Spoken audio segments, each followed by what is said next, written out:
හයි යාළුවනේ. ඔන්න අපි අද නේපාල් කඩවල් වල තියෙන ප්ලේන් පරාට එකකින් කොත්තුවක් හදන්න තමයි යන්නේ. ඒකට මේ විදියට පෑන් එකකට තෙල් දාන්න නැතුව මේ විදියට රත් කරගන්න තමයි තියෙන්නේ. තෙල් ඕනේ නැහැ, මේ පරාටවල ගොඩක් තෙල් තියෙනවා. ඉතින් මේ විදියට හොඳට දෙපැත්ත දදා පොඩ්ඩක් රත් කරගත්තට පස්සේ වැඩි කර කරගන්න එපා. ටිකක් රත් කරගෙන මේ විදියට මම 3ක් විතර තමයි එකට එකතු කරලා කපා ගන්න යන්නේ. මේ විදියට බලන්නකෝ කපන විදිය. මම නම් මේ විදියට 3ක් එකතු කරලා රවුමට තියාගෙන පොඩි වට කපා ගත්තා. කොත්තුවක් මං හිතන්නේ පොඩි කෑලි කැපෙන තරමට තමයි රස. ඉතින් මං පුංචි පුංචි කෑලි වෙන්න කපා ගත්තා. ඊට පස්සේ කොත්තු හදන්න අවශ්‍ය අනිත් දේවල් ටික ලෑස්ති කරගන්න ඕන. සුදු ලුණු, ඊට පස්සේ කරදමුංගු, රම්පා. මම ලුණු ටිකක් කොටුවට කපා ගත්තා. ඒක අන්තිමට දාන්න. කරපිංචා, ඊට පස්සේ තෙලට දාන්න ලුණු ටික. ඊළඟට බිත්තර 3, ලුණු තේ හැන්දක් සහ ගම්බිරිස්, කෑලි මිරිස්, තේ හැන්ද. ඊට පස්සේ කැරට් ලීක්ස් අවශ්‍ය ප්‍රමාණය වලට. ඊට පස්සේ මම වෝක් එක හොඳට රත් වෙන්න දීලා තෙල් මේස හැඳි 2ක් දාගත්තා. මේ දාලා තින්නේ පොල් තෙල්. ඊළඟට සුදු ලුණු එඟුරු පේස්ට් එක. ඊට පස්සේ රම්පා කරපිංචා ටික දැම්මා. ඒ ටික සාමාන්‍යයෙන් බෙදීගෙන එද්දි ඊළඟට ලුණු ටික දානවා. ලුණු ටික දාලා ලුණු ටිකත් හොඳට බෙදීගෙන වගේ එද්දි රන්වන් පාට වගේ වෙද්දි බිත්තර ටික දානවා. බිත්තර 3ක් දාලා බිත්තර 3ත් යම් ප්‍රමාණයකට බෙදීගෙන එද්දි මේ කර වෙන්න දෙන්නේ නැහැ මේ මොකවත්. ඊට පස්සේ අපි එළවලු ටික දා ගන්නවා.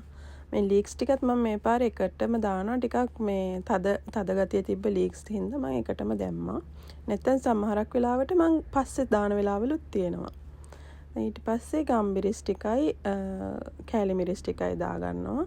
ඊට පස්සේ ඒකම ලුණු ටිකක් දා ගන්නවා. මේ ඔක්කොම එකට දාලා හොඳට කලවම් කරගන්න තමයි තියෙන්නේ. පස්සේ ඒ ටික හොඳට කලවම් කරගෙන අපි කපාගත්තු පරාටා කෑලි ටික මේකට දානවා. පස්සේ මේ ටික හොඳට කලවම් කර හොඳට හැඳිලා ගන්න තමයි තියෙන්නේ. දැන් මේ ගාන වගේ ආවට පස්සේ මම හදාගත්ත චිකන් කරි එක දානවා. මේ චිකන් කරි ටිකක් සැරට ලුණු ඇඹුල් ඔක්කොම හොඳට දාලා තිබුණේ. ඒකින්ද තමයි මම වැඩිපුර මේ මිරිස් එහෙම දාගත්තේ නැති. ලුණුත් අඩුවෙන් දාගත්තේ ඒකයි. ඔයාලා ඒ විදියට බලලා ඉවර වෙලා දාගන්න. ඉතින් දැන් මේ තියෙන්නේ අවසාන හරිය. අපිට ඉතින් අර රෙස්ටුරන්ට් වල වගේ නැහැනේ මේ මොනවාද කොත්තු ගහන බාර් අරවා මේවා නැහැනේ. ඒකින්ද තමයි මම මේ වෝක් එකේ හදන්නේ. මේක ටිකක් අනිත් භාජන වල හදනවට වඩා හොඳට හදාගන්න පුළුවන්. ඔයාලා try කරලා බලන්න. මේකේ අන්තිමටම මම අර කලින් කපලා අයින් කරගත්තු මේ ලුණු ටික මේකට නිකන් උඩින් දානවා. දාලා ඉවරලා පොඩ්ඩක් කලවම් කරලා ගන්නවා. ඒව තැම්බෙන්න දෙන්නේ. මම දැන් ලිප ඕෆ් කරලා තියෙන්නේ. මේ ටික මෙහෙමම කලවම් කරලා ගන්නවා. මේක මේ ලුණු මේ විදිහට ක්‍රිස්පියට වගේ හැපෙද්දි හරිම රසක් තියෙන. ඒක වෙනම රසක්. ඔයාලා try කරලා බලන්න. ඊට පස්සේ හදපු චිකන් කරි එකෙන් මම ටිකක් අයින් කරගත්ත ලෙග් පීස් වගේ කෑලි ටිකක්. ඊට පස්සේ ඒ ටික හොඳට ඩීප් ෆ්‍රයි කරගන්නවා. කොත්තුවත් එක්ක මේ විදිහට ෆ්‍රයිඩ් චිකන් වගේ හැපෙද්දි හරිම රසයි. දැන් තියෙන්නේ රස බලන වෙලාව තමයි. ඉතින් බලන්නකො මේ කොත්තු එකේ පාට. ඇත්තටම මේක මාරම රසට තිබුණා. කාපු යාළුවෝ ඔක්කොමලත් කිව්වේ ලංකාවේ කඩේ කොත්තුව කරා තමයි තියෙන්නේ කියලා. ඔයාලා අනිවාර්යයෙන්ම මේක හදලා බලන්න ඕන. දැන් ඉතින් හැමදාමත් වගේ අපේ පිඟානේ අන්තිමකට රස බලන කෙනා රස බලන වෙලාව තමයි ඔය තියෙන්නේ. බලන්නකෝ එයා බලන් ඉන්න හැටි S2 බෝල කරගෙන.